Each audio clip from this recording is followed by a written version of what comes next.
म्हणलं सकाळी सकाळी आहे ना मस्तपैकी गरमा गरम आलूचे पराठे आणि सोबत दही खावा, मस्त ताज ताज. पण मला तस गॅस पोका यालाच म्हणतात का दुष्काळ. 13वा महिना आज समजलंय बाय. मग दह्यात घेतली साखर आता आणि पिया लागले सटा सटा. काय सांगू आता वय.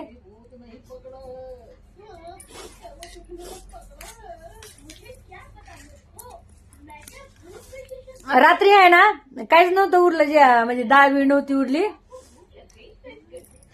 सकाळी लवकर भूक लागली. रात्रीचं काय असलं तर मग खाते ना सकाळी माणूस आहे ना, त्याच्यामुळं मग रात्रीचं उरलं नाही. मग आता लय भूक लागली लय जोरात. मग आता काय आता बसावं लागेल बोंबलं दही का प्या आता दही.